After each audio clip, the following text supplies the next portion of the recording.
আব্দুল জলিল সাহেব কিন্তু হি ওয়াজ এ প্লান্ডারার।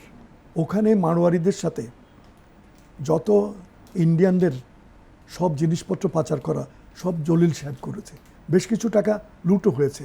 বগুড়ার ট্রেজারি থেকে গাজীউল হক সাহেবের মতো লোক উনিও টাকা লুট করেছেন।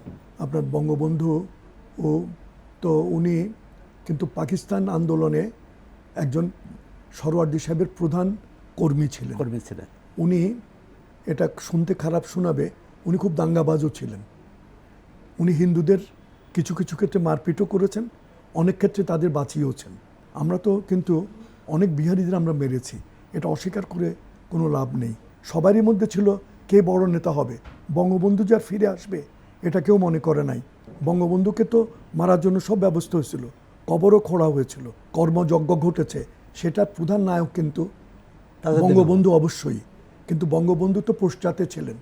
তাজউদ্দিনই এটা আপনার ইয়ের মতো, আপনি মনে করতে পারেন সারথীর মতো রথকে এগিয়ে নিয়ে গেছে। 25শে মার্চের আগে আওয়ামী লীগের ব্যাপারে আমার তেমন কোনো ইন্টারেস্ট ছিল না।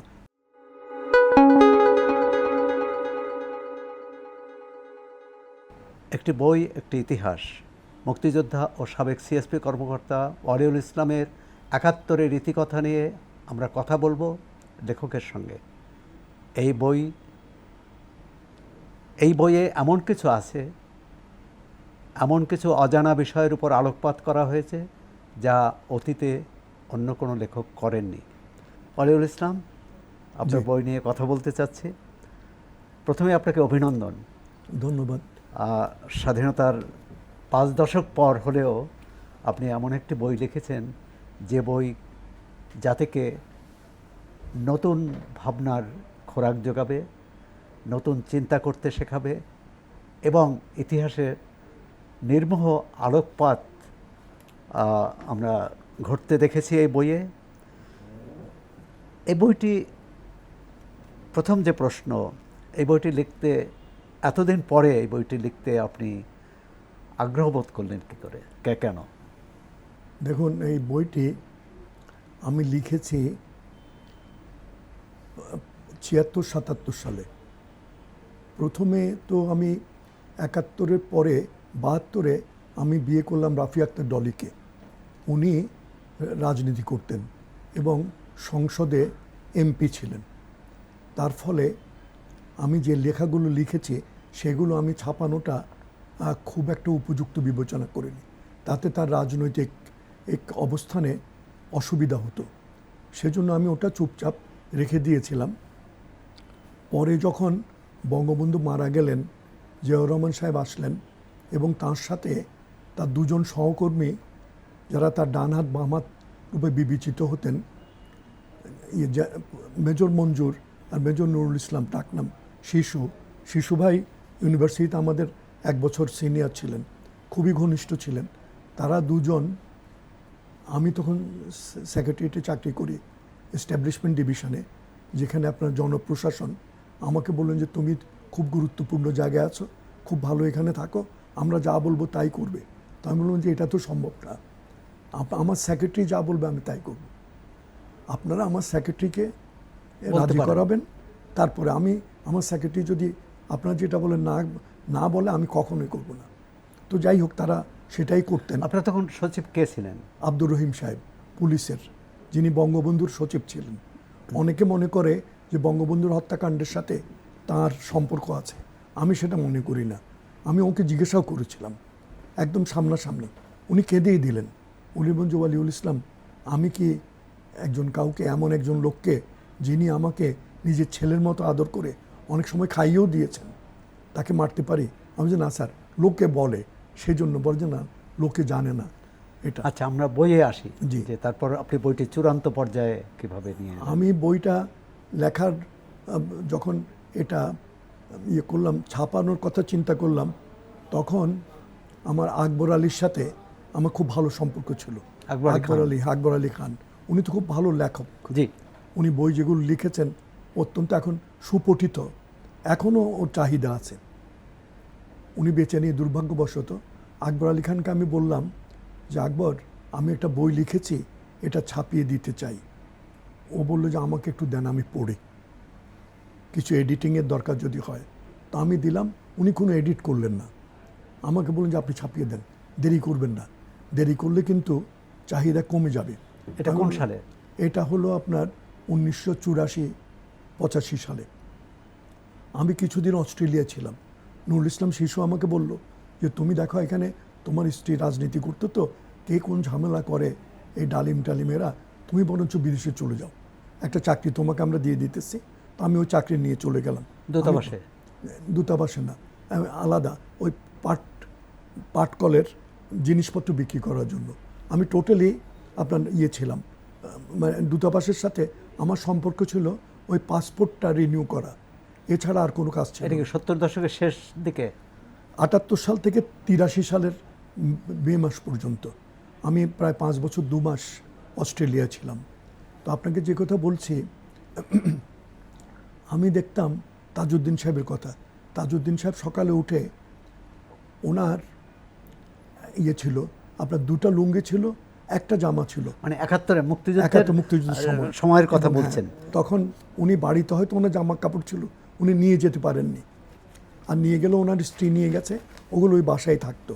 উনি সকালে উঠে নামাজ পড়ে উনি লুঙ্গি তো 2টো, একটা তো উনি যেটা ব্যবহার করেছেন সেটা ধুয়ে টুয়ে ভেতরেই শুকোতে দিতেন, পেছন দিকে পেছনে বারান্দা নিজেই নিজের কাপড় পরিষ্কার করতেন। তারপর জামাটা উনি ধুয়ে আপনার ওই গেঞ্জি গায়ে দিয়ে বসে থাকতেন।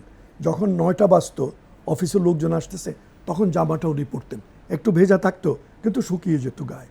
এটা আমি তাজউদ্দিন সাহেবকে দেখেছি। তাজউদ্দিন সাহেব কিন্তু বাংলাদেশের, যদি আপনার 71-এ যে ঘটেছে, কর্মযজ্ঞ ঘটেছে, সেটার প্রধান নায়ক কিন্তু বঙ্গবন্ধু অবশ্যই, কিন্তু বঙ্গবন্ধু তো পশ্চাতে ছিলেন, তাজউদ্দিনই এটা আপনার মতো আপনি মনে করতে পারেন সারথীর মতো রথকে এগিয়ে নিয়ে গেছে। এটা কি আপনি 25শে মার্চের আগের কথাই বলছেন না? আমি বলছি আপনার 25শে মার্চের পরের কথা। 25শে মার্চের আগে আওয়ামী লীগের ব্যাপারে আমার তেমন কোনো ইন্টারেস্ট ছিল না।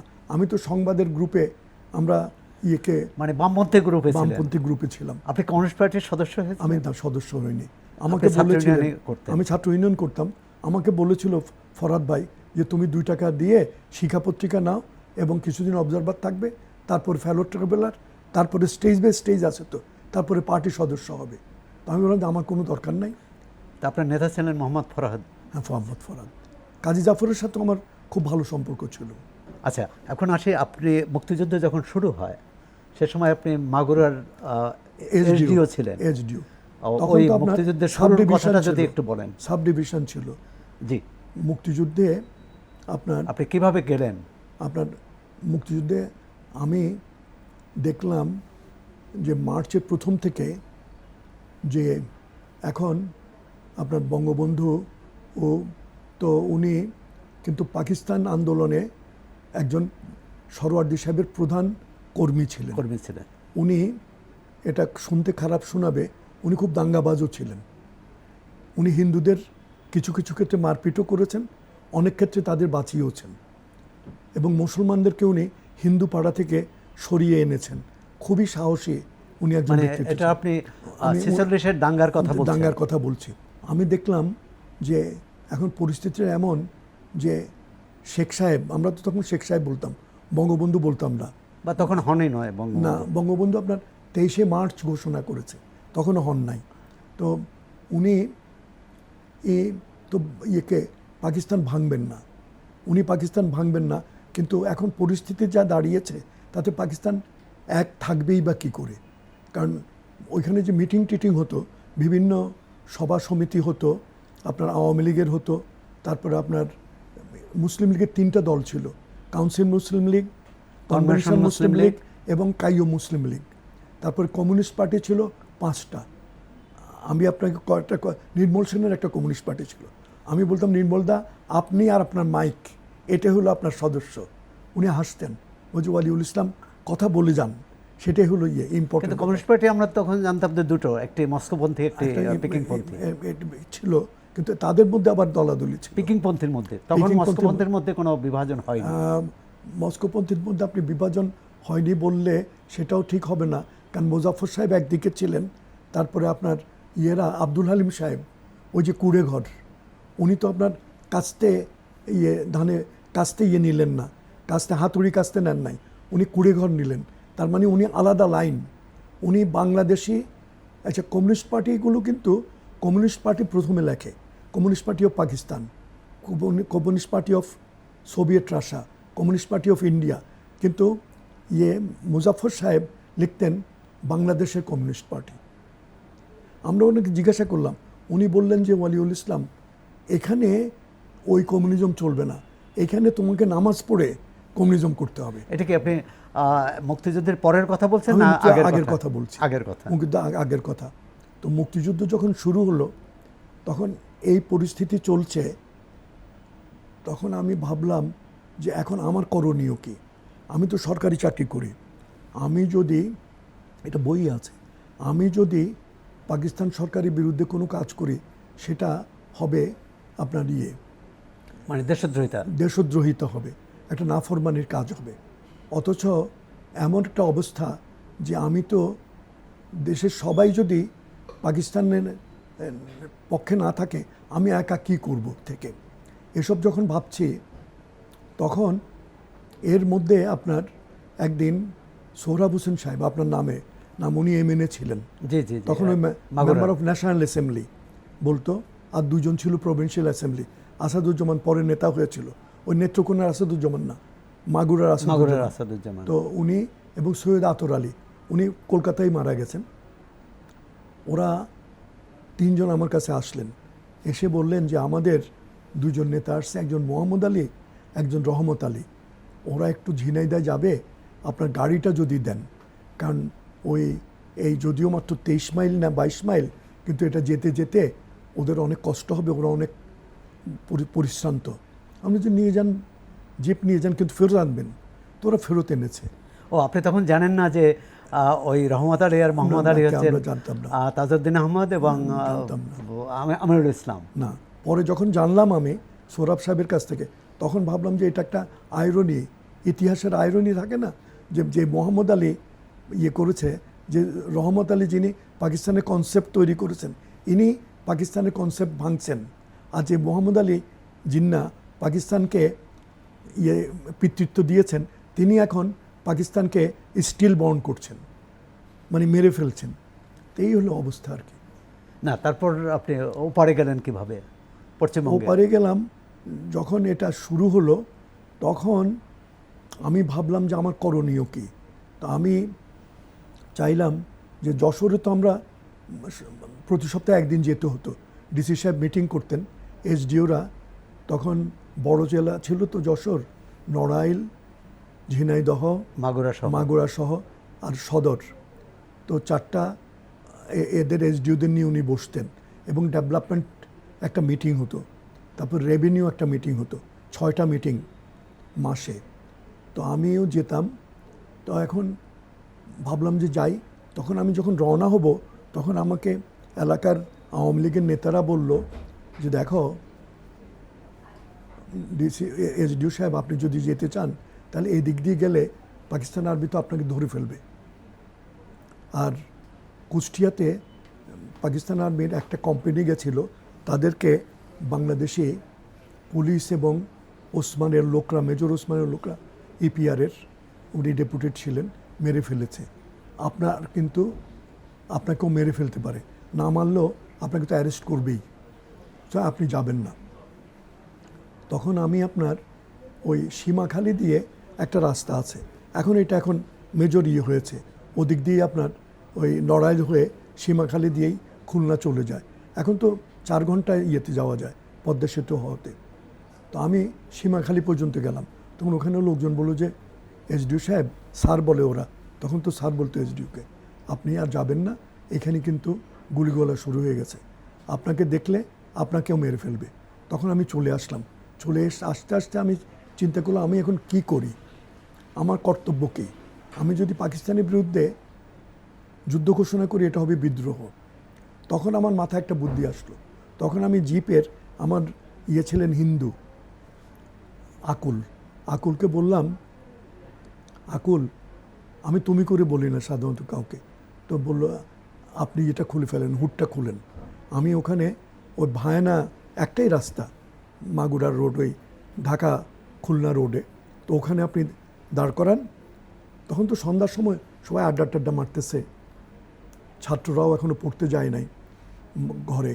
আমি উঠে দাঁড়িয়ে বললাম যে আমি এরকম ওয়ালিউল ইসলাম, আমার বাবার নামে এই, মায়ের নামে এই, আমি পাকিস্তানের রেজিডিও ছিলাম, আজকে থেকে আমি বাংলাদেশের প্রতি আনুগত্য ঘোষণা করলাম। এবং বাংলাদেশ সরকার আপনারা জানেন যে 10ই এপ্রিল গঠিত হয়েছে, এবং আমি বাংলাদেশ সরকারের পক্ষে মাগুরায় বাংলাদেশের এইচডিও হিসাবে, বাংলাদেশ সরকারের এইচডিও হিসাবে কাজ শুরু করলাম। এই হলো আমার আরম্ভ। মানে তখনও পাকিস্তানি সেনাবাহিনী মাগুরায় যায়নি, বেরোয়নি। সীমান্ত পার হলেন কবে? সীমান্ত পার হলাম, আমি মাহবুবের সাথে যোগাযোগ হলো। মাহবুব বলল যে ওয়ালি, তুমি যদি আমাদের সাথে থাকো তাহলে একটা কাজ করতে হবে, তোমার কাছে ওই যে আনসার ট্রেনিংয়ের জন্য 400 রাইফেল আর 10,000 303 গুলি থাকে, এগুলো 303 রাইফেল পুরানো আমলের, ওগুলো তোমার দিয়ে দিতে হবে। তাহলে আমি দেবো। তো 2-3 দিন আমি দেবো করে ঘুরছিলাম যে পাকিস্তান আর্মি যদি আসে আর আমি যদি দিয়ে দেই এর আগে, তাহলে আমাকে তো তার মেরে ফেলবে। তার চেয়ে আমি একটু সময় নেই। তখন মাহবুব বলল, ওয়ালি তৌফিক আমার এখানে আছে, তৌফিককে দিতেছি। তৌফিক বলল যে ওয়ালি ভাই, আপনি তো আমার মুরব্বী অফিসার, 3 বছর সিনিয়র, তো আপনাকে যদি আমি এসে এখন এই আপনার খুলে, ট্রেজারি খুলে এই ইয়েগুলো দেই, অস্ত্রগুলো, এটা খুবই লজ্জার ব্যাপার হবে। আমি কি আসবো না আপনি দেবেন? আমি দিয়ে দেব। তারপরে আমি তো ধরুন একটু চিন্তায় পড়লাম। তো তৌফিক বলল, ঠিক আছে, আমরা কালকে পর্যন্ত আপনাকে সময় দিলাম, পরশু আমরা কিন্তু এসে যাব, আপনি চিন্তা করেন, আমাদের লোক কিন্তু সেখানে আছে। আমি বললাম যে এখানে কিন্তু নকশালও আছে। বলল যে নকশাল তো পরের কথা, আগে আমরা পাকিস্তানিদের সামলাই, তারপর আমরা নকশাল সামলাবো। তারপর আমি চিন্তা করতেছি, আমার একজন ছিলেন সেকেন্ড অফিসার বলে, আপনার সাধারণত সাব ডিভিশনগুলোতে 4 জন অফিসার থাকতো, একজন আপনার এসডিও, একজন এডিশনাল এসডিও বড়গুলোতে, আপনার সেকেন্ড অফিসার, একজন থার্ড অফিসার, আর একজন থাকতো ওই হেডকোয়ার্টার সার্কেল অফিসার। তো যাই হোক, আমি আপনার রহিম সাহেবকে ডাকালাম। আর অরুণ কুমার অধিকারী ছিল, আমি আগে থেকে চিনতাম, সে ছাত্র ইউনিয়ন করতো। হিন্দুরা তো সবই আপনি জানেন যে ছাত্র ইউনিয়ন করতো, ছাত্রলীগও আপনার ঢুকতে পারেনি। তো আমি ওদেরকে ডাকালাম। তো আমি আব্দুর রহিম সাহেবকে বললাম যে এখন তো আমি বলে দিয়েছি, কি করি বলেন তো। এদিকে আবার সৌরভ সাহেব এসে গেছে, আসাদুজ্জামান। সৌরভ সাহেব তো মানে মাথায় পানি দিতেছে। আমি যে কী হলো সৌরভ সাহেব? বলে যে আমার তো মাথা ঘুরে গেছে, হাই ব্লাড প্রেশার, আমি একটু শুয়ে থাকি। আমি যে ঠিক আছে, এখানে ইজি চেয়ার আর নিয়ে আসতেছি, ইজি চেয়ারে আপনি শুয়ে থাকেন। বলে যে আপনি এটা কি করলেন? আমরা অস্ত্র কি করব না করবো এগুলো আমরা করব, এখন আপনি অস্ত্র দিয়ে দিলে সব তো নকশালরা নিয়ে যাবে, এবং নকশালরা তো ওই মাওসুদের মতো আমাদেরকে মারবে আগে। মানে উনি অস্ত্র দিতে না করলেন? না, উনি অস্ত্র দেওয়ার একদম বিরুদ্ধে ছিলেন, আমি বইতে লিখেছি এটা। জি। তো আমি বললাম যে দেখেন, এখন এটা তো দিয়ে দিয়েছি। রহিম সাহেব বলল যে দেখেন, আমি তো এইচডিও সাহেবকে অনেক আগের থেকেই না করতেছি, উনি তো আমার কথা শুনেন না, উনি তো মৌলানা ভাসানীর লোক, উনি আগেই তো অস্ত্র দিয়ে দিতেন, আমি ঠেকাই রাখছি, তো কালকে একটা ব্যবস্থা করব। আসলে তার সাথে কিন্তু আমার অস্ত্র দেওয়ার ব্যাপারে কোনো কথা হয়নি। পরের দিন সকালে আমরা এক কাজ করলাম, কোনো একটা ইমার্জেন্সি সিচুয়েশন হলে তখন পাকিস্তানের নিয়ম ছিল একটা কন্ট্রোল রুম খোলা। কন্ট্রোল রুম মানে একটা খাতা একজন ডিউটিতে থাকে, উনি ইভেন্টসগুলো লেখেন, আর এসডিওকে, থানা, ডিসিকে ইনফর্ম করেন, কমিশনার এ পর্যন্ত। কমিশনার আর ডিসি ডিসাইড করবে সৈন্য লাগবে কিনা, বা এডিশনাল পুলিশ লাগবে কিনা, বা অন্য কোনো সাপোর্ট সেক্রেটারিয়েট থেকে লাগবে কিনা। তো আমি সকালে উঠে যখন নাস্তা খেয়ে অফিসে আসলাম, তখন দেখি অরুণ কুমার আর আব্দুর রহিম দুজনই আছে। ওই স্যার চলেন যাই, ওই অফিসার্স ক্লাব আছে সেখানে যাই, ওইখানে লোকজন জড়ো হয়েছে, অস্ত্র নেবে। তবে স্যার আমি কিন্তু একটা কাজ করব, আপনি কোনো চুপচাপ থাকবেন। আমি আওয়ামী লীগের যারা আনসার ট্রেনিং প্রাপ্ত, কারণ অস্ত্র চালাইতে তো ট্রেনিং লাগবে, নাহলে তো নিজেই মারা যাবে।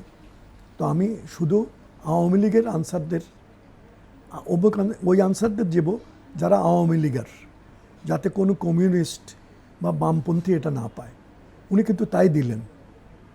এবং এই 400 দেওয়ার পরেও দেখা গেল অনেক আওয়ামী লীগেররাই হইচই শুরু করলো যে তখন আমরা বললাম যে আমরা অস্ত্রের দাবি করতেছি মাহবুব সাহেবের কাছে, তোমরাও চলো, অস্ত্র আমরা পাবো। তো মাহবুব আর বেশি অস্ত্র দিতে পারেনি, আরও 50-60টা দিয়েছিল, সেগুলো দিয়ে আমরা কিছু কাজ করেছি। 17 এপ্রিল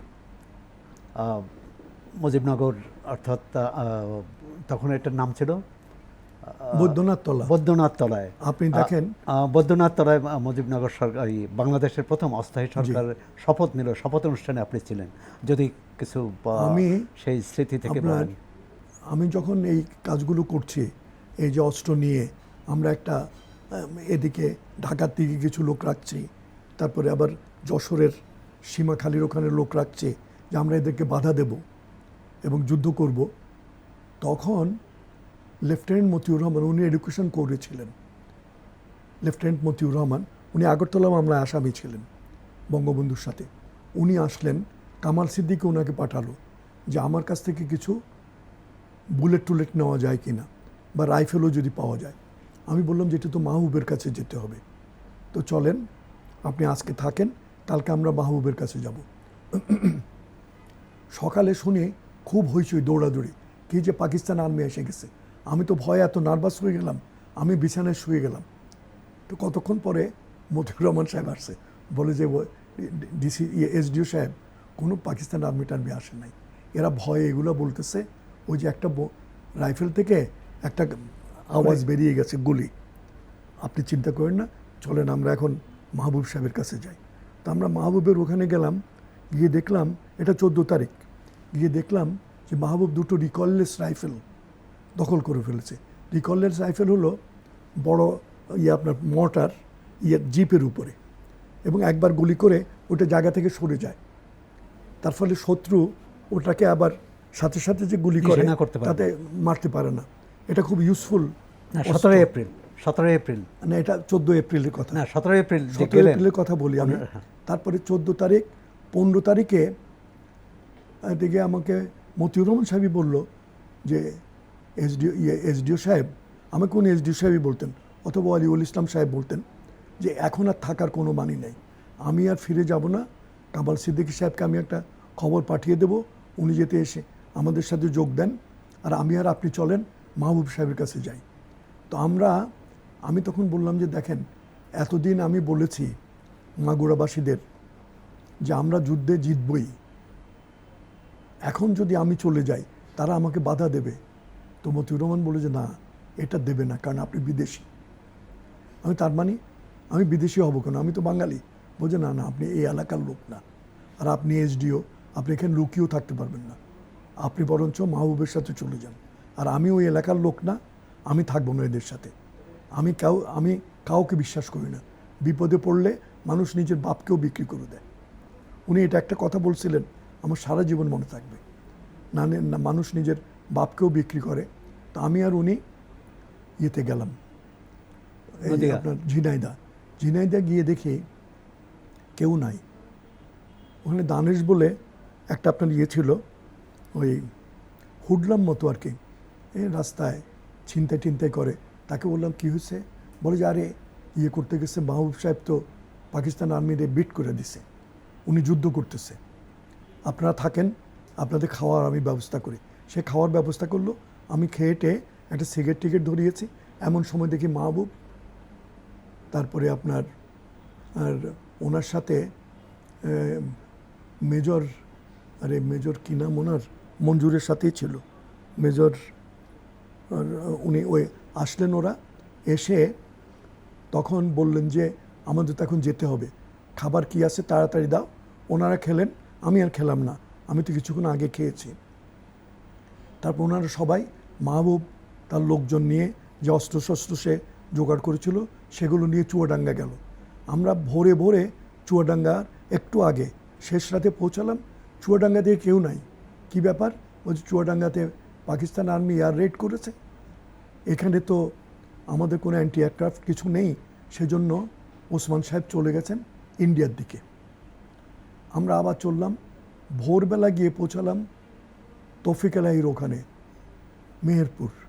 তৌফিক আলাহি বলল, আমাকে দেখে সে খুব বলল যে ওয়ালি ভাই আপনি আসছেন, আপনাকে রাখি কোথায়?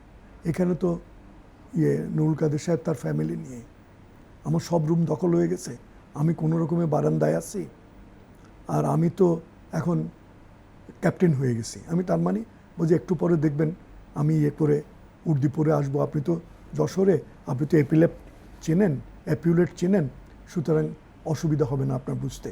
আমি দেখি কিছুক্ষণ পরে সে নিয়ে আসছে, বলছে আপনার চা নাস্তা রেডি, আপনি আপনার বন্ধু উনি আসেন, আপনারা খান, আর আমি এখন যাই মেজর ওসমানের কাছে যাই রিপোর্ট করি, আমি আর মাহবুব।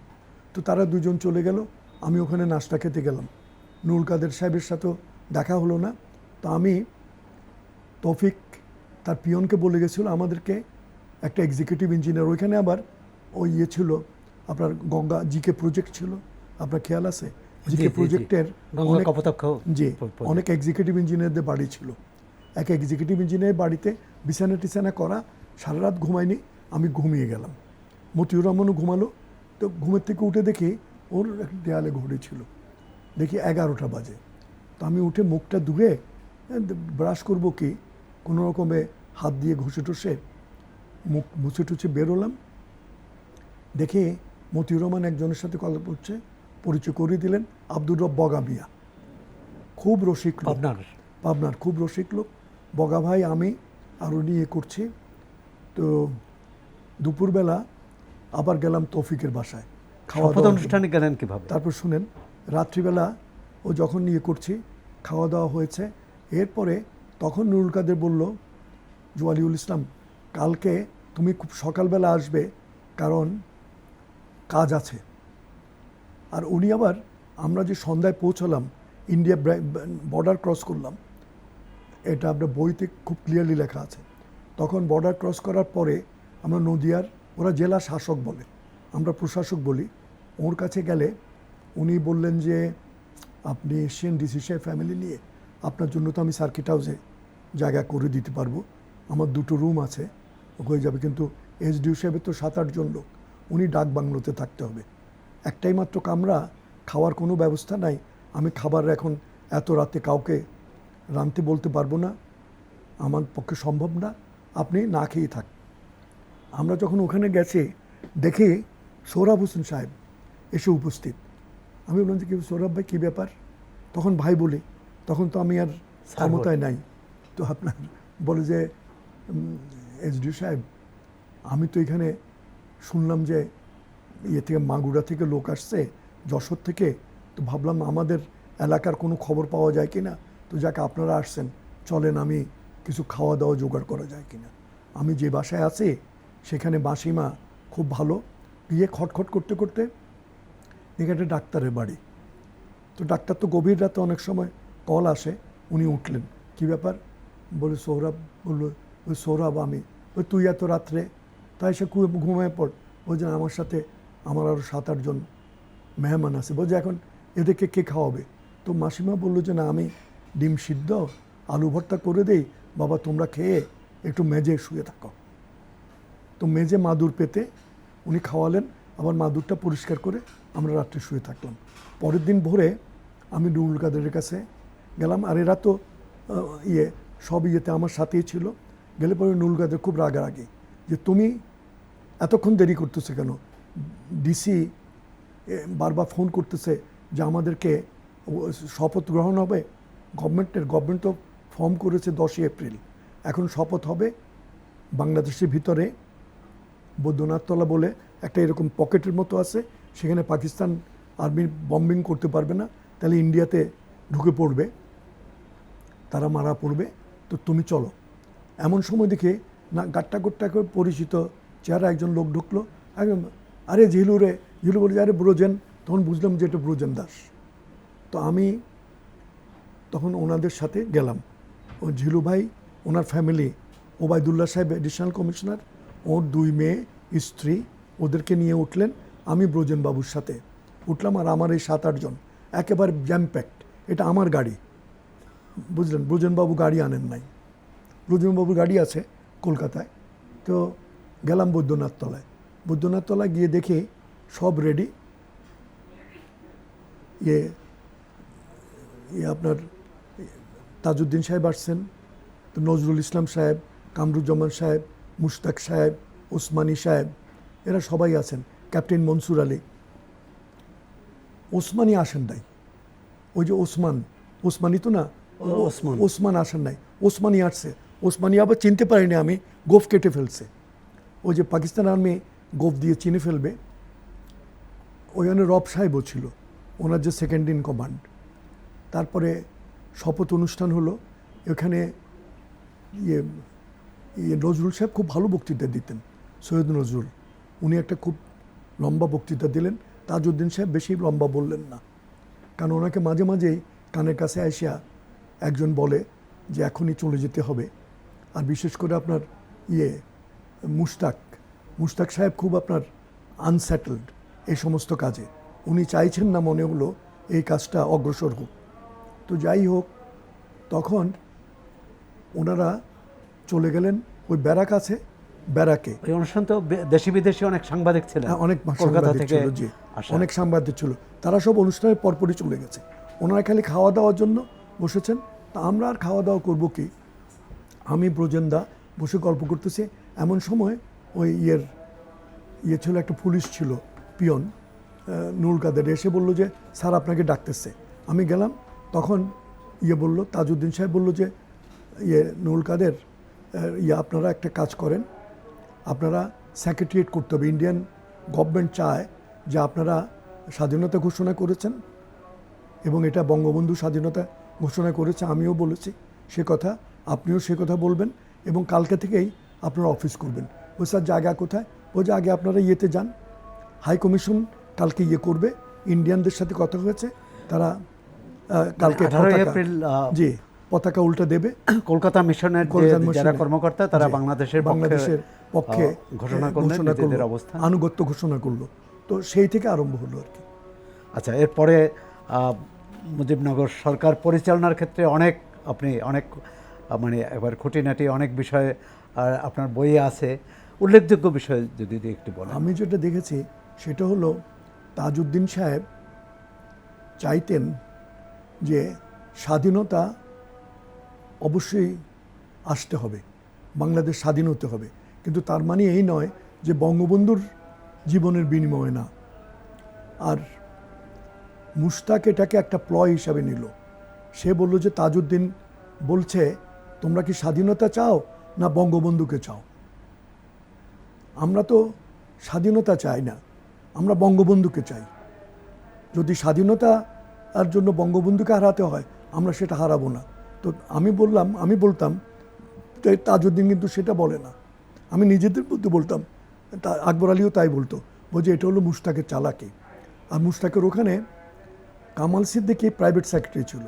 কামাল সিদ্দিকী করতো কি, প্রত্যেক দিন মুশতাকের সাথে যারা দেখা করতে আসতো তার একটা তালিকা তাজউদ্দিনকে দিত, এবং সে তালিকায় প্রায় দেখা যেত 10-15 দিন পর পর ওই যে কনসাল অফিস আছে, তারা এসে ওনার সাথে পরামর্শ করছে। এবং যে জন্য মুশতাক যাবে, স্যুট টুট তৈরি করে ফেলেছে, কামাল সিদ্দিকও স্যুট করে তৈরি করেছে, তার সাথে যাবে শীতের দেশ, ওই জাতিসংঘে যেতে পারেনি। মুশতাক খুব অসন্তুষ্ট। আচ্ছা, আগস্টে যে এই ষড়যন্ত্র, যেটাকে কলকাতা ষড়যন্ত্র বলে, যে মোস্তাক, মাহবুব আলম চাষি এদের নেতৃত্বে তারা মার্কিন মিশনের কর্মকর্তাদের সাথে আলোচনা করেছেন যাতে পাকিস্তানের সাথে একটা সমঝোতা হয় এবং বঙ্গবন্ধু মুক্তি পান। আপনারা কি তখনই জেনেছিলেন যে এরকম চক্রান্ত? আমাকে এটা কামাল সিদ্দিকী বলেছিল। কামাল সিদ্দিকী সরাসরি আমাকে বলেনি, ও এসে তো আকবরকে সব কথা বলতো। আকবর বলতো যে দেখো কামাল, এগুলো নিয়ে বেশি কথাবার্তা বলো না, তোমাকে যদি সাথে যেতে বলে মুশতাক সাহেব তুমি যাবে, কিন্তু কোনো কন্ট্রিবিউট করবে না, কারণ এটা খুব দুর্যোগপূর্ণ সময়, কন্ট্রিবিউট করলে সেটা তোমার বিরুদ্ধে পরে ব্যবহার করা হবে।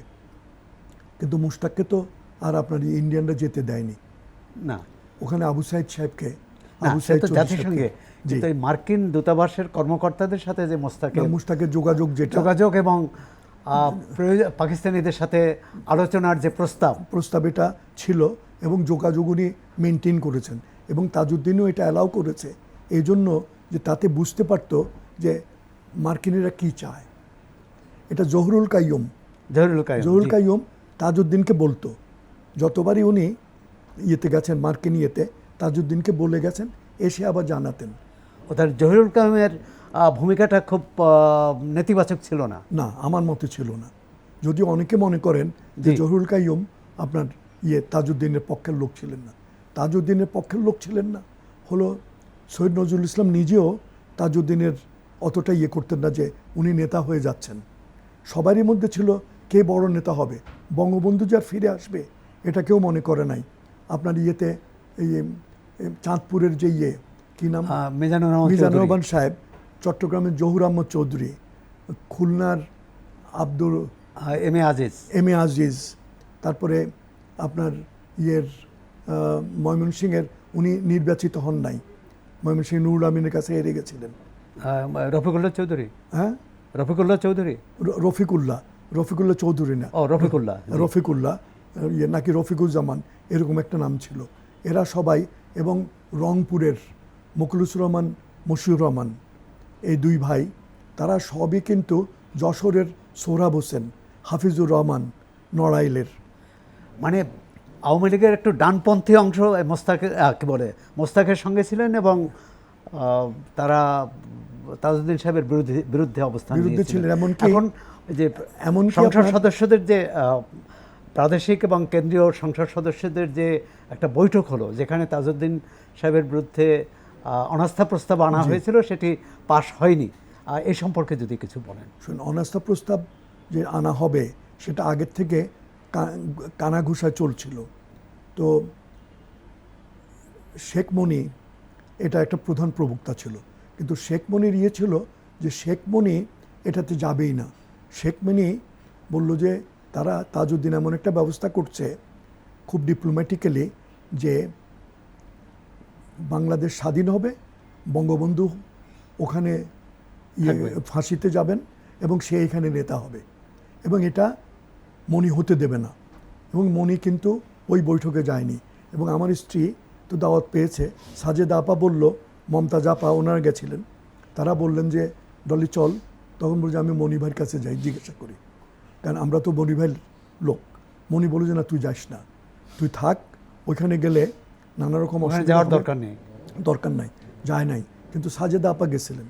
তো সাজেদা আপা ওখানে একটা বক্তৃতাও দিয়েছেন যে এটা আমরা কিন্তু স্বাধীনতার সাথে কোনো কম্প্রোমাইজ করব না, বঙ্গবন্ধুকে আনার জন্য আমরা সব কিছু মানতে রাজি, কিন্তু স্বাধীনতা আমাদের স্বাধীনতা থাকবে। এবং যখন বঙ্গবন্ধুকে তো মারার জন্য সব ব্যবস্থা হয়েছিল, কবরও খোঁড়া হয়েছিল, ওটা সাইকোলজিক্যাল প্রেশারের জন্য অনেকে বলেন। যাই হোক, বঙ্গবন্ধুকে যখন রিলিজ করলো ভুট্টো, তখন বলল যে দেখো, আমি তোমাকে ছেড়ে দিচ্ছি, ইয়াহিয়া কিন্তু তোমাকে মারার জন্য এই যে কবর খুঁড়ছে এখানে, মিয়াওয়ালি সই করেছে মিয়াওয়ালি জেলে, আমি এটা ঠেকিয়েছি, তুমি আমাকে কথা দাও যে তুমি পাকিস্তান কনফেডারেশন রাখবে, হাম এদার তুম ওদার। বঙ্গবন্ধু যখন আসলেন, লন্ডনে আসলেন, এসে এদের সাথে যখন দেখা হলো, আবু সাইদ চৌধুরী এবং অন্যান্যদের সাথে যখন দেখা হলো, আরও কয়জন নেতা ছিল, মানে বাংলাদেশ মিশনে ওখান তখন প্রধান ছিলেন মতিন, প্রধান মহিউদ্দিন, করিম সাহেব ছিলেন, এস এ করিম না, পরে উনি বিএনপিতে যোগ দিয়েছিলেন। হ্যাঁ, বিএনপিতে যোগ দিয়েছিলেন, রাষ্ট্রদূত হয়েছিলেন। এবং আমাদের মহিউদ্দিন আহমেদ ছিলেন তখন দ্বিতীয় সচিব, সেকেন্ড সচিব, মুফাজ্জল করিম না, উনি আপনার ওই করিম সাহেব খুব লম্বা চওড়া ছিলেন, উনি অ্যাম্বাসেডারও হয়েছিলেন, মন্ত্রী হয়েছিলেন। তো এই করিম, এরা যখন রাত্রিবেলা খবর যখন আসলো, তখন মহিউদ্দিন ওনাকে ফোন করলো। উনি বললেন যে তুমি এখন, তোমার তো আর গাড়ি নাই, আমি গাড়ি নিয়ে আসতেছি, চলো যাই। তখন ওনারা গেলে হিথ্রো এয়ারপোর্টে তখন যে আপনার প্রধানমন্ত্রী ছিল, উনি নিজেই গেছেন, এটা কিন্তু প্রোটোকলে ভায়োলেশন। পরে উনি ওই যে দেখা করেছেন, তাকে দরজা খুলে দিয়েছেন, দরজা খুলে দিয়েছেন। তো ওরা সব ওখানে গিয়ে ওনাকে নিয়ে আসলো। উনি তখন শুনলেন যে বাংলাদেশ স্বাধীন হয়ে গেছে। তখন উনি বললেন যে আমি স্বাধীন বাংলাদেশের প্রধানমন্ত্রী। না প্রেসিডেন্ট প্রেসিডেন্ট প্রেসিডেন্ট। প্রেসিডেন্ট পরে উনি দেশে এসে উনি বলেন যে তাজউদ্দিন তুই এখন রিজাইন কর, আমি প্রধানমন্ত্রী হব। তাজউদ্দিন সাহেব একটু মনক্ষুণ্ণ হয়েছিলেন। উনি ওই মিসেস তাজউদ্দিনকে বলেছিলেন যে নেতা তো আমাকে গাড়িতে না বলে সবার সামনে আলাদা করে জিজ্ঞাসা করতে পারতেন যে তোরা কি করছিস এতদিন। এখন আমি তো পার্লামেন্টারি রাজনীতিতে বিশ্বাস করি, আমি প্রধানমন্ত্রী হই, তো তুই অর্থমন্ত্রী হ, তুই তো ভালো বুঝো সেগুলা। আর কাকে প্রেসিডেন্ট করা যায়, একজন নিরপেক্ষ লোক আমরা প্রেসিডেন্ট করি যাতে সবাই বুঝে টুঝে, এই অন্য কাউকে দিয়ে তো হবে না। এই হলো, এটুকু আমি দেখছি। তাজউদ্দিনের আরেকটা গুণ ছিল, উনি কথা বলতেন না, শুনতেন। এরকম এরকম করতেন, হাত এই মুদ্রাটা করতেন, শুনতেন। এবং প্রতিদিন সন্ধ্যায় উনি গড়ের মাঠে হাঁটতে যেতেন স্বাস্থ্য ঠিক রাখার জন্য। কিন্তু নিরাপত্তার বিষয়টা ছিল না? না, ছিল, কিন্তু ওই যে ইন্ডিয়ান পুলিশের, সেন্ট্রাল পুলিশের চ্যাটার্জির এসপি, ওনার কয়েকজন লোক ছিল, তারা ওনাকে ওই ঘিরে থাকতো একটু দূরে দূরে। তো উনি, ফারুক আজিজ খান আমাকে নিজে বলেছেন, তার বইতেও আছে, উনি বলেছেন যে ফারুক আজিজ সাহেব, দেশে আমরা ফিরব কিন্তু দেশ বাসযোগ্য থাকবে না, হুইচ ওয়াজ এ ফ্যাক্ট। আমাদের বাংলাদেশ তো বাসযোগ্য এখনও হলো না। মানে এই কারণেই কিন্তু আপনি বলেছেন যে উট পাখির মতো হ্যাঁ, মানে নাক ডুবিয়ে থাকা থাকা ভালো। আচ্ছা, এই পন্থা সেই বিষয়ে অবলম্বন। আসি। তারপর এই বলি যে মুজিবনগর সরকারের মধ্যে, মানে প্রশাসনের মধ্যে যে দ্বিধাদ্বন্দ্ব এবং বিরোধ, এটি কিভাবে আপনারা প্রথম হচ্ছে কিভাবে জানলেন, পরবর্তীকালে প্রথমে কিভাবে মোকাবেলা দেখলাম যে করলেন? আপনার প্রশাসনের মধ্যে তৌফিক ইমাম, ডিসিদের ইমাম, মধ্যে তৌফিক এসটি ইমাম, ডিসিদের মধ্যে প্রথম আপনার বাংলাদেশ সরকারের ঘোষণা দিয়েছেন যে আমি বাংলাদেশ সরকারের ডিসি। উনি ইয়েতে ছিলেন রাঙামাটি। তারপরে যখন রাঙামাটি দখলের জন্য পাকিস্তানিরা গেল, উনি সেখান থেকে খাগড়াছড়ি চলে গেলেন। খাগড়াছড়ি থেকে রামগড় গেলেন। রামগড় না, থেকে ওইটা না, আমি বলছি যে কলকাতায় এই আর্ট থিয়েটার রোড অথবা আমি যে মিশন বলতেছি অফিস, আপনাকে। ওই তারপরে আপনার ওখানে এদিকে আপনার নুরুল কাদের সাহেব পাবনায় ছিলেন। উনি পাবনাতে পাকিস্তান আর্মি যখন ওনাকে করে এডিসিকে ক্ষমতা দিতে চাইলো, এডিসি সেটা রিফিউজ করলো। এডিসি রিফিউজ করাতে তখন সে বলল এসডিওকে দেবে। এসডিও একজন পাকিস্তানি ছিল। তো তখন নুরুল কাদের সাহেব অস্ত্রশস্ত্র নিয়ে এবং ট্রেজারি থেকে ট্রেজারি খুলে টাকা পয়সা নিয়ে ট্রেনে করে উনি মেহেরপুরে চলে আসলেন, পুরো ট্রেন নিয়ে। ওই ব্রডগজ ট্রেন ছিল, চুয়াডাঙ্গা পর্যন্ত আসা গেছে, মেহেরপুরে আসা যায় না, মেহেরপুরে আর ট্রেন নাই। ওখান থেকে টাকা পয়সা নিয়ে বেশ কিছু টাকা লুটও হয়েছে। বগুড়ার ট্রেজারি থেকে গাজীউল হক সাহেবের মতো লোক, উনিও টাকা লুট করেছেন। লুট করে কি নিশ্চয়ই সরকারকে দিয়েছেন? না, ওদের সব টাকা দেন নাই। আচ্ছা, এটা খুব লজ্জার কথা। আলম ভাইয়ের একটা বই আছে, গাজীউল হকের বন্ধু আলম সাহেব, যিনি আপনার ছিলেন টি গার্ডেনের একজন বড় ব্রিটিশদের কর্মকর্তা ছিলেন। ওনার বইতে আছে যে গাজীউল হক অনেকগুলো টাকা আনলো, ও যে আলম এগুলো তুই তোর বিছানার নিচে রাখ, তোষকের নিচে, আমি মাঝে মাঝে নেব। আচ্ছা, আপনারা যে মুজিবনগর সরকারে যে কাজ করেছেন, তখন ভারতীয় আমলাতন্ত্র কিভাবে আপনাদের সহযোগিতা করেছে অথবা কোনো কোনো ক্ষেত্রে বিরোধিতা করেছে? আমি বিরোধিতাটা বা খেয়াল করি, নিয়ন্ত্রণ করার চেষ্টা করেছে? বিরোধিতা খেয়াল করি নাই, তবে নিয়ন্ত্রণ করার চেষ্টা করেছে। নিয়ন্ত্রণও খুব বেনাইনভাবে, যেন এমনভাবে দেখাতো যে আমরা যেন পার্ক সার্কাস এলাকার বাইরে কোথাও না যাই। কারণ নকশালরা আছে, তারপরে আবার পাকিস্তানিরা আছে, বিহারি, যারা উর্দু ভাষায় কথা বলে, তারা, আমরা তো কিন্তু অনেক বিহারিদের আমরা মেরেছি, এটা অস্বীকার করে কোনো লাভ নেই। তো এই গল্প তো আপনার ওদের কাছে গেছে, পালিয়ে অনেকে গেছে, তো ফিরে গেছে, তারা এই সমস্ত গল্প করেছে। তো আপনার এক পরিচিত এসডিও দম্পতি মারা গেলেন। হ্যাঁ, ইকবাল মারা গেল, তা নাসিম ওয়াকার এডিসি ছিল, উনি মারা গেলেন। আর আমাদেরও তো আপনার একে শামসুদ্দিন মারা গেল, শামসুল হক সাহেব মারা গেলেন, শামসুল হক খান সাহেব পাকিস্তানিরা মারলো, শামসুল হক খান সাহেব মারা গেলেন। এ তো দুর্ভাগ্যের কথা, দুদিকে 7 জন মারা গেছে, পাকিস্তানি 3 জন, পূর্ব পাকিস্তানি মানে বাঙালি 4 জন। চারজন।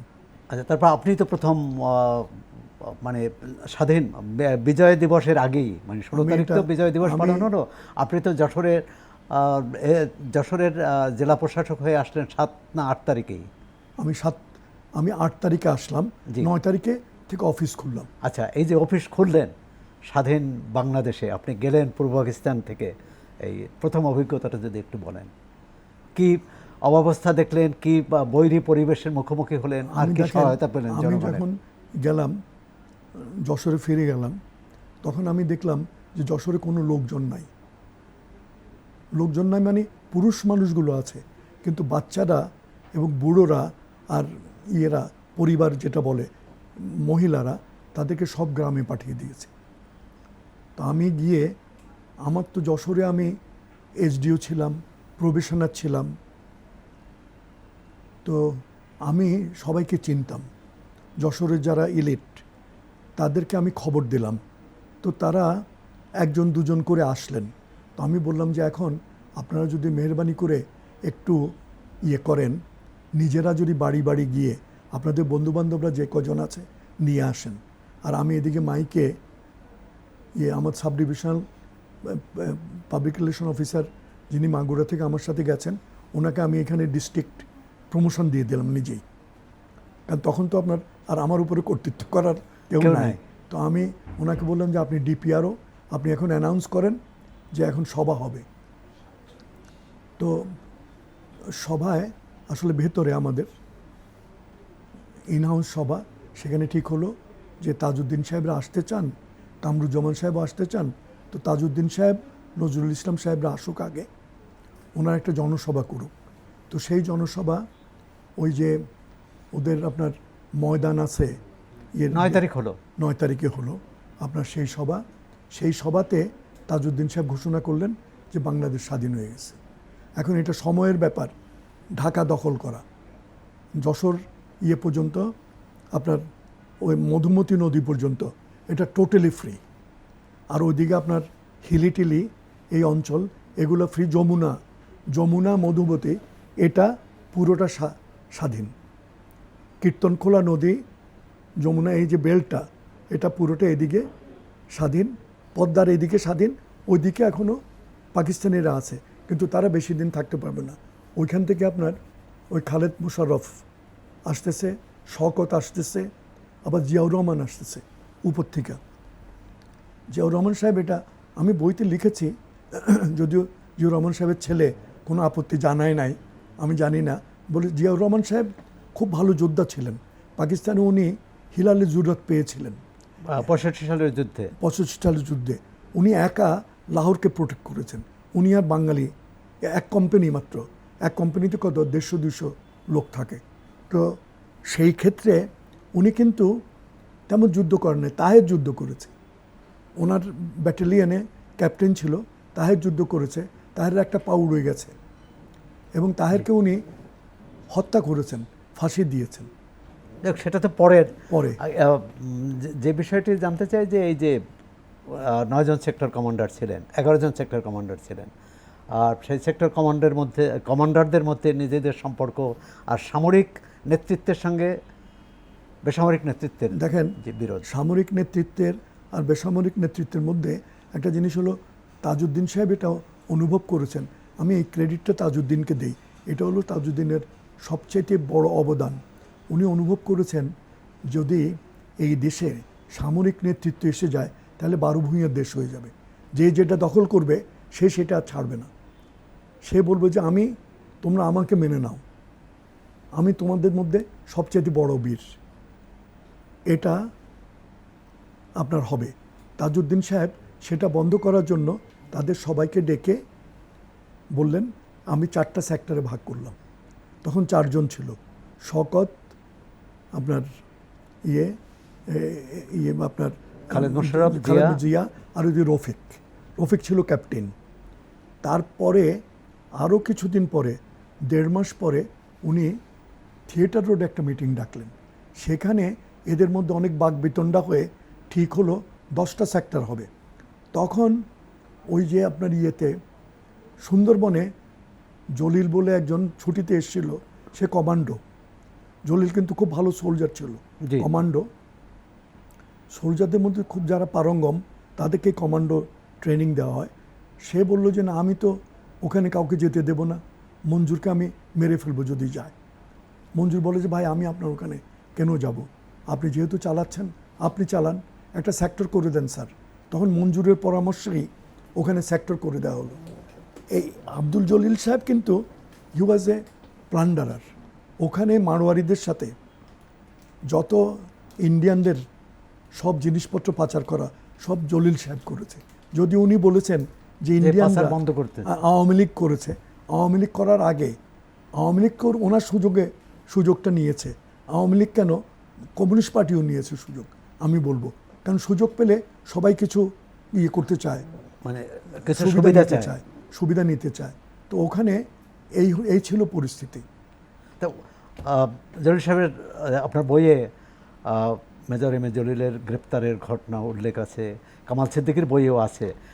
এবং যে কথাটাই আপনি বললেন, উনি কি পাচার বন্ধ করার জন্য তাকে গ্রেপ্তার করা হয়েছে, না পাচার করেছে এবং অন্য আরও কেলেঙ্কারির জন্য করেছে? পাচার করেছে, এবং উনি ওখানে বিহারিদের উপরে ব্যক্তিগত যে মলেস্টেশন এগুলো শুরু করলে কামাল সিদ্দিকী একটা চিঠি লিখলো বাই স্পেশাল কুরিয়ার। সে নিজে গেল, বুঝলেন, হেলিকপ্টার একটা আনিয়ে গভর্নমেন্টকে অনুরোধ করে, বিশেষ করে হেলিকপ্টারে করে সে ডিফেন্স তাজউদ্দিন সাহেবের কাছে গেল। তাজউদ্দিন সাহেব বলল, কামাল সাহেব আপনি এটা ওসমানী সাহেবকে দেন। ওসমানী ইয়েকে দেখতে পারতো না, কমান্ডারগুলোকে দেখতে পারতো না, বুঝলেন, তারা তার কথা শুনতো না। তো আর ওসমানী তো আপনার লেখাপড়ায় খুব চালু ছিলেন, উনি ফিল্ডে কাজ করেননি কখনো। তখন এই জলিল সাহেবকে বলল যে হি মাস্ট বি অ্যারেস্টেড। তখন জলিলকে বলা হলো যে তুমি ইয়েতে আসো, ঢাকায় আসো, ঢাকায় তোমার জন্য এখানে হেলিকপ্টার পাঠানো হবে। খুলনাতে গেলে খুব বিপজ্জনক, ওখানে কোনো ইয়ে নেই, মানে মর্টার ফ্রি জায়গা নেই, তুমি এখানে চলে আসো। তো এখানে মাইন ফ্রি নাই, মাইন ফ্রি জায়গা নেই, মাইন ক্লিয়ার করা যায়নি। যশোরে আসো। যশোরে আসলে যশোরে ঢোকার, শহরে ঢোকার ভায়না বলছি আপনার ভৈরব নদীর ওই মোড়টায় মানে খুব গ্যাঞ্জাম। আপনি দেখবেন 4-5টা রাস্তা একত্রে আছে। সেখানে হিডি বলে, শাহাবুদ্দিন হিডি, একটা ইয়াংম্যান 16-17 বছরের, সে বলল ইউ আর আন্ডার অ্যারেস্ট। বলছে who are you, you are an Indian? বলছে no, I am not an Indian, I am a Pakistani, now Bangladeshi. তারপরে ধরে আপনার যশোরে ক্যান্টনমেন্টে রাখলো। ক্যান্টনমেন্টে রাখলে মঞ্জুরের নির্দেশে না কামাল সিদ্দিকীর নির্দেশে? এটা আপনার তাজউদ্দিন সাহেবের নির্দেশে, ওসমানী সাহেবের মাধ্যমে তাজউদ্দিন সাহেবের নির্দেশে। কামাল সিদ্দিকীও এই নির্দেশ দেয় নাই এবং মঞ্জুরও এই নির্দেশ দেয় নাই। মঞ্জুর তো ছিলই না ভয়ে। মঞ্জুর কিন্তু বেসিক্যালি খুব ভয় পেয়ে যেতেন। আর উনি ওনার স্ত্রী এবং 2 মেয়ে এদেরকে ছাড়া মুভ করতেন না। উনি যে মারা পড়লেন, উনি তো মারা যেতেন না, ওনার 2 মেয়ে আর স্ত্রীকে নিয়ে যাওয়াতে ও তাদেরকে সাথে পরের পরে আমরা 71-এ আসি। এই মেজর এম এ জলিল গ্রেপ্তারের ঘটনা আমরা জানলাম। আপনি কলকাতার মুক্তিযুদ্ধ পরিচালনাকালে সেখানকার সাহিত্যিক মৈত্রী দেবীর সাথে ঘনিষ্ঠ হয়েছিলেন, এবং একই সঙ্গে তার যে একক যে উদ্যোগ সে সম্পর্কে যদি বলেন, শরণার্থীদের পুনর্বাসন। মৈত্রীদিকে আমি দেখলাম, আমি যখন কলকাতায় গেলাম, প্রথমে আমাদের ওই হাই কমিশনে সেকেন্ড সেক্রেটারি ছিল তখন আনোয়ার করিম চৌধুরী, তার বাসায় উঠলাম। ওখানে আমরা 14-15 জন খুব তারপরে একদিন হাসান ইমাম সাহেব, ওনারা তো কলকাতার লোক, অ্যাকচুয়ালি ওনারা হলেন মুর্শিদাবাদের বহরমপুরের লোক। উনি এসে বললেন যে ওয়ালি, তোমরা এখানে এত কষ্ট করছো, কামাল তোমরা চলো আমার মামার বাসার 4 তলাটা ফ্ল্যাট, উনি তো ভাড়া দেন, নিচের তলায় থাকেন, 3 তলা ভাড়া দেন। মনসুর হাবিবুল্লাহ, উনি ল মিনিস্টার ছিলেন ওয়েস্ট বেঙ্গলে, উনি স্পিকার 47 পর এখানে আসছিলেন। জি, আচ্ছা, পরে গুলি খেয়ে ওই আপনার সাপড়া ওয়ার্ডে গুলি খেয়ে চলে গেলেন। ওনাদেরকে ডেপুট করা হয়েছিল এখানে। তো উনি ওখানে থাকো, ওখানে আমরা থাকলাম কিছুদিন। তারপরে দেখলাম যে এটা তো মামা তো এটা ভাড়া দিয়ে করেন, আমাদেরকে সকালবেলা ব্রেকফাস্ট খাওয়াতেন। তো আমরা একদিন বললাম যে মামা, এখন আমরা চলে যাচ্ছি, আমরা একটা থাকার জায়গা পেয়েছি। কোথায়? সেটা হলো মৈত্রীদেবের এর ওখানে পাশে পাঠভবন বলে একটা স্কুল আছে। ছুটি হয়েছে, 1 মাস আমরা ওখানে থাকবো, তারপরে আমরা একটা ব্যবস্থা করব। তোমাদের যদি এরপরে অসুবিধা হয় আমার এখানে চলে আসবে, আর সকালে ব্রেকফাস্ট আমাদের এখানে খাবে। আমরা বলবো যে না, ওখান থেকে আসার তো দরকার হবে না, আমরা রুটি কিনে জেলি জ্যাম দিয়ে আমরা খেয়ে ফেলবো। তো সেভাবে 1 মাস চললো। তারপরে যখন স্কুল খুললো তখন মৈত্রীদি বললো যে ওয়ালি, কমল তোমরা কিন্তু এখন ভাই কেটে পড়ো, আমি তো এই স্কুল পরিষ্কার পরিচ্ছন্ন করতে হবে, স্কুল খুলে যাবে, এখানে এরা সব অবস্থাপন্ন লোক আমাকে উচ্ছেদ করে দেবে। তখন আমরা এমআর সিদ্দিকী সাহেবের এক কাজিন, ওখানে ওদের দুটো বিল্ডিং ছিল 4 তলা, তারা এগুলো ভাড়া দিয়ে ফ্যামিলির একাংশ থাকতো। তা আমরা ওখানে গেলাম, গিয়ে বললাম যে আমাদেরকে একটা ফ্ল্যাট ভাড়া দেন। বললো যে এক একটা ফ্ল্যাট তো 500 টাকা ভাড়া, আমি ডিসকাউন্ট করে 400 টাকা তৌফিক ইমাম সাহেবকে দিয়েছি, আমার মায়ের আত্মীয়, আপনাদেরকে তো আমি দিতে পারবো না। তো আমি বলছি আমরা থাকবো কোথায়, একটা ব্যবস্থা তো করেন, আপনার গ্যারেজে দেন, গাড়ি তো নাই আপনার। বলছে গ্যারেজে আপনারা 5-6 জন লোক কী করে থাকবেন, তো কি করা যায়, দাঁড়ান একটা টিন শেড করে দেই, ইলেকট্রিসিটি দেবো, পানি দেবো, কিন্তু 250 টাকা ভাড়া দেবেন। তো আমি বললাম যে এটা তো একটু বেশি হয়ে যায়। বলছে ঠিক আছে, যদি দেশ স্বাধীন হয় ডিসেম্বরের মধ্যে, তাহলে শেষ মাসের ভাড়া নভেম্বরে ভাড়া দিতে হবে না, আর ডিসেম্বর তো ফ্রি। খুবই ডিসেম্বর ইন্টারেস্টিং। তো আপনার এই 2 মাসের ভাড়া আর দিতে হয়নি। কমল সিদ্দিকী ছিল, কমল সিদ্দিকে আপনার ছিল, ট্রান্সপোর্টের চার্জে ছিল 4-5টা গাড়ি, কে কখন চায়, এটা তেলগুলোর হিসাব রাখা। একদিন বললো যে না বস, আমাকে বস বলতো, না এখানে এটা হবে না, আমি যুদ্ধ করব। আমি যে যুদ্ধ করার দরকার তো নাই, ইন্ডিয়ানরা আমাদেরকে স্বাধীন করে দেবে। আর যুদ্ধে যদি আপনি যান, তাহলে একটা পিনও যদি আপনার হার্টে লাগে আপনি মারা যাবেন। তো আপনার যুদ্ধ করে লাভ কি, না আপনার চোখ যাবে, কান যাবে, হাত যাবে, মানে সত্যি সত্যি চোখ হারিয়েছে, হাত যাবে। আপনি বরঞ্চ আমার মতো এখানে থাকেন, আমরা 2 জন এই বন্ধু বান্ধবকে নিয়ে হাসি ঠাট্টা করবো, হিন্দু যুবতী সুন্দরী মেয়ে এঠে আছে, এদের সাথে ঘোরাঘুরি করব। এগুলো দেখেন এভাবেই চলবে। কমল বলল যে না ওয়ালি সাহেব, আপনাকে দিয়ে হবে না, আপনি হয়ে গেছেন, নষ্ট হয়ে গেছেন। আপনাকে বললো? হ্যাঁ একদম, আপনি নষ্ট হয়ে গেছেন, আপনার সাথে আমার আর যোগাযোগ হবে না, আমি চলে যাই। তো সে চলে গেল। 8ই ডিসেম্বর যে গেলাম, 9 তারিখে দেখা হলো সকালে, খুব খুশি, বলছে দেশ স্বাধীন করে ফেলছি, মাগুরা স্বাধীন হয়ে গেছে, নড়াইল স্বাধীন হয়ে গেছে, যশোর তো দেখতেছেনই, এখন আর এটার সময়ের ব্যাপার, খুলনা স্বাধীন হয়ে যাবে, ওখানে হায়দার আছে, হায়দার একটু যুদ্ধ করবে কিন্তু সুবিধা করতে পারবে না। এই হলো অবস্থা। 16 তারিখ ঢাকায় পাকিস্তানি বাহিনী আত্মসমর্পণ করলো যৌথ বাহিনীর কাছে, বাংলাদেশ ও ভারত যৌথ বাহিনীর কাছে।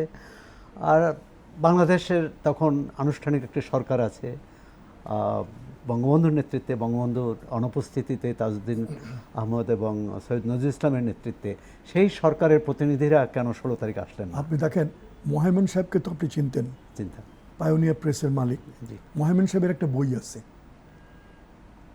মোহাইমেন সাহেবের একটা বই আছে, এটা কি না বলা কথা না এরকম কি একটা নাম, সেখানে ডিটেইল আছে। উনি আপনার জানা এবং আমার জানা, শোনেন একই জিনিস আমিও জানি। আমি মোহাইমেন সাহেবের কাছ থেকে যেটা শুনেছি, তাজউদ্দিন সাহেবের সাথে কিন্তু আমার দেখা হয়েছে অনেকবার, কথা হয়েছে মাত্র 2-3 বার, তাও সংক্ষেপে 1-2 কথা। উনি মোহাইমেন সাহেব বললেন যে তাইজউদ্দিন, ওরা তো তাইজউদ্দিন বলতেন ওই ঢাকাইয়া তাইজউদ্দিন আপনি যান না কেন, আপনার লুঙ্গি পরে তো আর যাইতে পারবেন না, আমার পায়জামা আছে আমি নিয়ে আসছি, পাঞ্জাবি আছে, এটা দেই একদম ধোয়া। তাজউদ্দিন বলল যে না, আমাকে না করছে, ইন্ডিয়ান আর্মিতে আমার কিছু বন্ধুবান্ধব আছে, তারা বলছে যে এখন যদি আপনি যান তাহলে হঠাৎ আপনি কোনো গুলি টুলিতে মারা গেলে আমরা ঠাউর করতে পারবো না কে আপনাকে মেরেছে, এবং এখন আপনাকে আমরা সিকিউরিটিও দিতে পারবো না, কারণ আমরা খুব ব্যস্ত থাকবো সারেন্ডারের ব্যাপারটা নিয়ে, তা আপনি এখন যাবেন না। সেই জন্য আমি যাইনি। আমাকে পরে তারা 22 তারিখে যখন সমস্ত ক্যাবিনেট সহ একসাথে আমরা গেলাম, তখন তো আমরা রাস্তায় সবাই সামনে দিয়েই গেছি, কোনো গোপনে তো যায় নাই, এটাই উনি বলছেন। প্রধান সেনাপতি এমএজি ওসমানীর অনুপস্থিতির কারণ কি? মেজর উসমানী মনে করতেন যে সারেন্ডারটা, পাকিস্তান আর্মি যে সারেন্ডার করবে এটা করাটা উচিত হলো মানিকশর কাছে, কারণ এক দেশ আরেক দেশের কাছে হেরে যাচ্ছে। এখানে ওই যে শিখটা মানে পূর্বাঞ্চলের প্রধান, এটা উনি মানতে পারেন। এটা ঠিক হচ্ছে না। উনি এটা আপত্তি করলেন এবং ওনাকে যেতে বলেছিল। উনি বললেন যে না, আমি তো এখানে যাব না, আমি তো দেশের কমান্ডার, আমি একটা সাব সেক্টর বা সেক্টর কমান্ডারের কাছে আমি সারেন্ডার সেখানে সই করব না, সেখানে তোমরা অন্য কাউকে দিলে দাও না। তখন কাকে দেবে খোঁজ করতেছে, খন্দকার সাহেবকে পাওয়া গেল দুপুরবেলা, খন্দকার সাহেবকে হেলিকপ্টার করে পাঠানো হয়েছে, তখন সারেন্ডার শুরু হয়ে গেছে।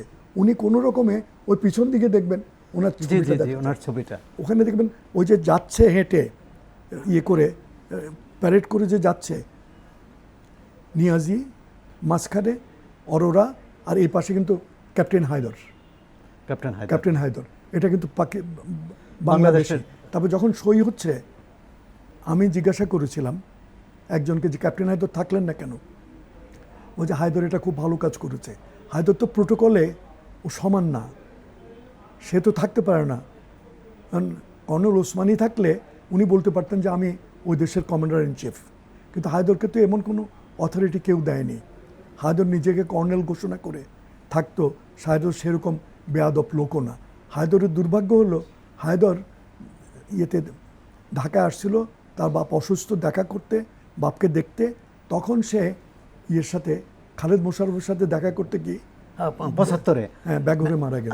তার মানে যে একটা প্রচার আছে যে কর্নেল এমএজি ওসমানী তাকে আসতে দেওয়া হয়নি, না, এটা ঠিক না। মানে এটি আপনি আমি বিশ্বাস করি না। বা ওসমানীও পরবর্তীকালেও এ সম্পর্কে কিছু বলেন না, উনি বলেননি। ওসমানী খুব কথাবার্তা বলার ব্যাপারে খুবই মিতাচারী ছিলেন। উনি কোনো করতেন না, বাড়াবাড়ি রকমভাবে কোনো দাবি করতেন না যে আমি এই করেছি সেই করেছি। এ দাবি করতো মুশতাক সাহেব। আপনি আপনার নিজের স্মৃতির কথা বললেন, বই ৭১-এ ইতিকথা নিয়ে কথা বললেন। আমরা আশা করি যে আমাদের দর্শক শ্রোতারা এটি উপভোগ করবেন এবং এটি তাদের অনুপ্রাণিত করবে।